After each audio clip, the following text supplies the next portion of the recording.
the chance to stand an issue in the streets that we have. You know what I'm saying? For sure. And I just wanted to basically get you to touch on some things that you witnessed between, the GDs and basically the Masons at the same time.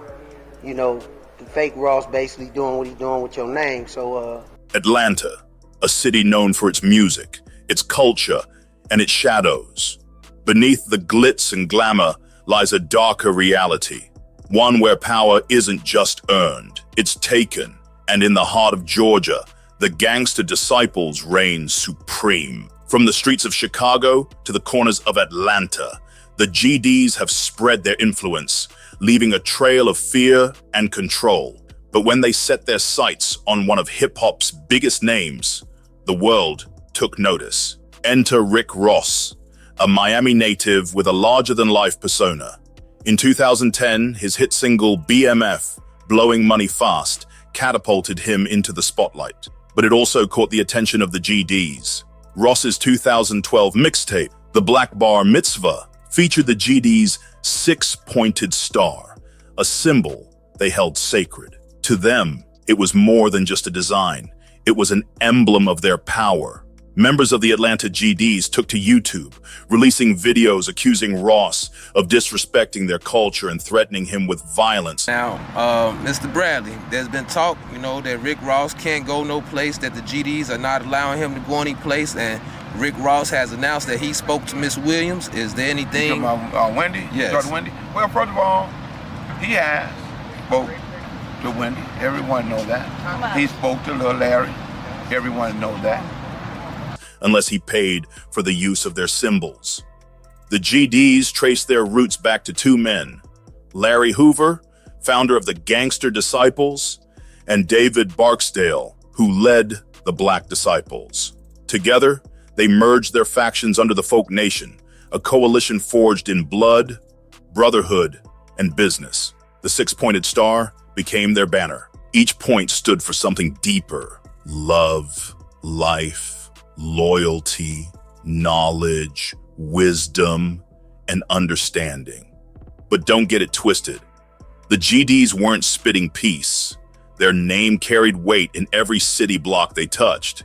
Even after Larry Hoover was sentenced to life, plus 200 years for ordering a murder in 1973. In 1993, Hoover spoke to former CBS News Chicago reporter John Davis, and at that time, Hoover was 42 years old and had already served 20 years in prison. I've done my time. I paid my debt to society. That was Larry Hoover, more than 3 decades ago.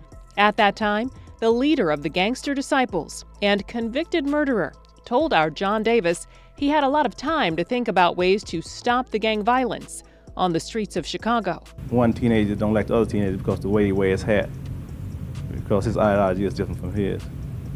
A disciple don't like a vice lord. We all black people.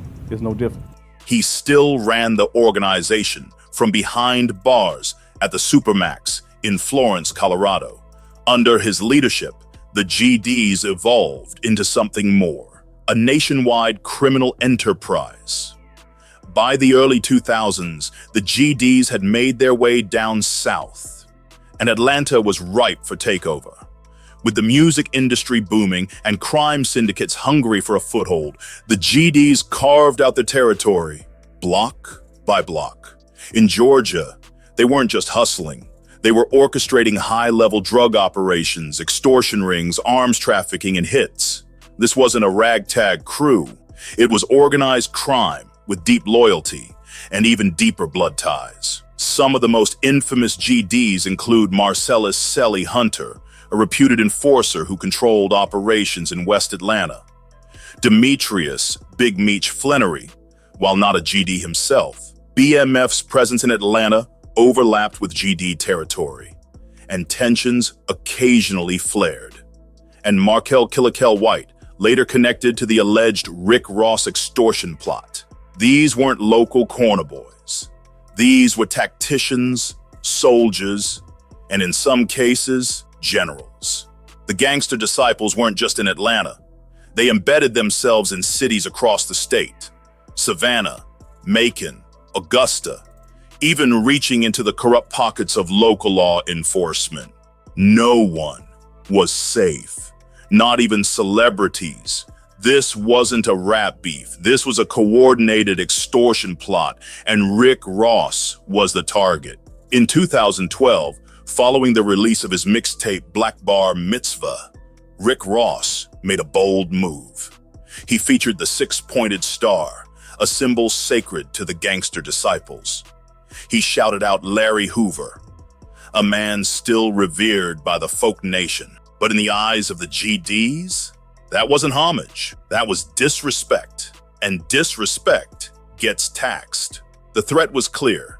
$6 million or there would be consequences. And these weren't just internet tough guys.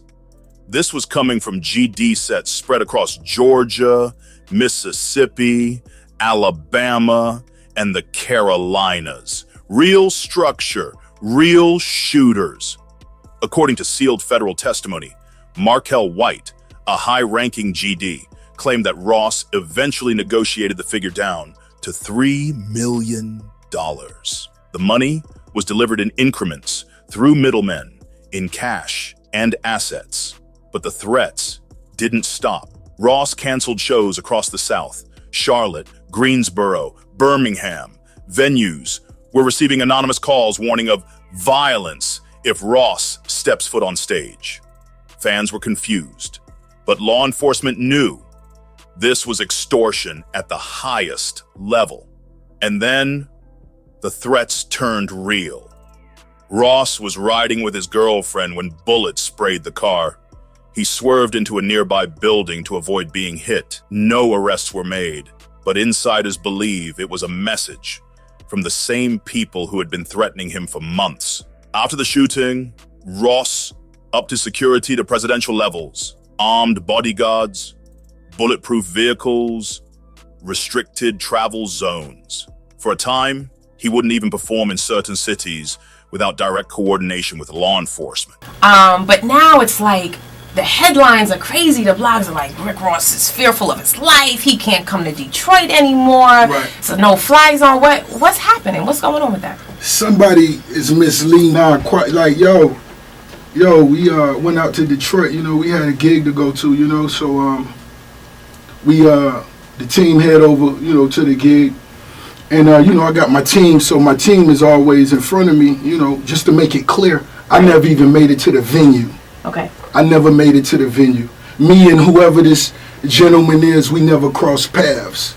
He never spoke with Rose, and I expect him to clarify that. Eventually, federal agents started connecting the dots, not just to Ross, but to a broader multi-state extortion network run by GD members who were shaking down artists, athletes, and club owners. For Rick Ross, this was no longer about music. This was about survival. And in the world of gang politics, survival comes at a cost. The GD's reach extended far beyond music. In 2016, a federal indictment revealed their involvement in racketeering, drug trafficking, and multiple murders across Georgia. Among those indicted were law enforcement officers and other influential figures, highlighting the depth of the gang's infiltration into Georgia's institutions. From the streets of Atlanta to the rural corners of Georgia, the GDs maintained a stranglehold, using fear and violence to control their territory. Rick Ross made it out, but not without scars. After the smoke cleared, the canceled tours, the assassination attempt, and the hush-hush payments, Ross stepped back into the spotlight. But he moved differently. He never spoke publicly in detail about the threats, the canceled shows, or the alleged money that changed hands. Instead, Ross leaned into his mogul status, building Maybach Music Group, investing in Wingstop franchises, real estate, and expanding his brand far beyond hip-hop. The promoter himself say, let's get it fixed. We say, let's go to the casino. Shout out to Greektown Casino. So we went back to the casino. And, that's where we chilled. And that's when I got the story that was supposed to be a mob gang. And, that's totally false. Mm-hmm. When I let that breathe for a whole day, just expecting somebody to step up and say that's not true. No one spoke to MMG. No one. Today, He lives in a 235-acre estate outside Atlanta, the same mansion used to film Coming to America. He made it through the fire, but not by engaging, by elevating. And behind closed doors, insiders say that a few million in street tax may have bought him his silence. But what about the other side of this story? What about the GDs? Federal pressure cracked down hard. Dozens of arrests, RICO cases, life sentences handed out. In Georgia, Mississippi, and Alabama, chapters were dismantled. But here's the truth. You can't kill an ideology with handcuffs. In the North, GDs began finding a new way to tell their story, through music. While Rick Ross was fighting for his safety, artists like Rauga were fighting for recognition. A real GD from Chicago, Rauga hit the mainstream with his 2021 hit GD Anthem, a track that flipped the industry on its head. It wasn't just a song, it was a declaration. For years, GDs were banned from the booth. Labels wouldn't touch them. Rappers would name drop Larry Hoover, but none of them. No, I told you. At that time, it was my favorite song, and you were like, rap the first verse. That was that and shit. I started to keep going. And I had to think for a second, and I'm like, nah. I'm sure I probably messed up some of the lyrics a little bit here and there, some of the words, but nah, that was strictly off my head. Nah, for sure, though. That's love, though, man. You didn't like it. It was a great song. It was a great song. For sure. Okay, so let's talk about why we haven't done an interview in 2 years. Okay? There's a little bit of situation since last time. So, we did the interview, and you said what you said, and, certain people got mentioned. One of the things that got mentioned was you being in the studio with Hitmaker. Right, AKA Young Berg. right. And you said in the interview that one of the lines in GD Anthem was kind of about a situation that you had when you were in the studio with Hitmaker. I watched the interview over again. We'll play a little clip of it here. But basically you said that you were just there with the young Chris or Lil Chris. Yeah. Were really connected. Ruga, he was stamped. And it wasn't just Ruga. A wave of GD-affiliated rappers began to rise out of the ashes of street warfare and social media censorship. But with fame came more danger. FBG Duck, a major voice from the GD side, was gunned down in broad daylight on the Gold Coast of Chicago. It was a hit that shook the city, but it also highlighted just how deep this war runs. From Chicago to Atlanta to the heart of the music industry. The GDs never left the streets. They just switched the strategy. Influence was no longer just measured in bodies dropped, but in songs streamed, shows packed, and messages delivered through 808s and verses. So what happens now? Like, do you go back to Detroit? I mean, for me because personally, your fans are out there. They want to see you. I mean, for me personally, of course it ain't personal because I was paid and I was paid well. You under dig? And I just feel bad for those kids that stood out there 6 hours, that wanted to see Ricky Rose and couldn't see the boss because someone padlocked. Rick Ross moved upward, out of reach. The GDs moved inward, deeper into culture. Two paths born from the same conflict.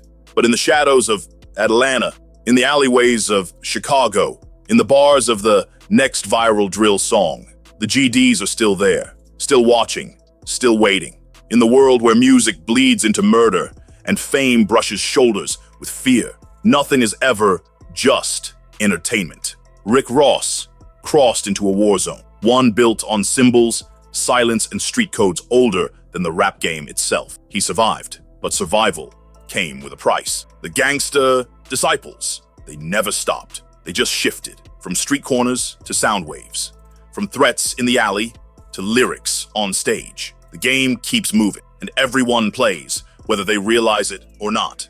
If this video opened your eyes, if you felt the weight of what's really happening behind the music, hit that like button, drop a comment, and let us know how deep you think this rabbit hole goes. And if you're new here, subscribe, because what the headlines won't say, we will.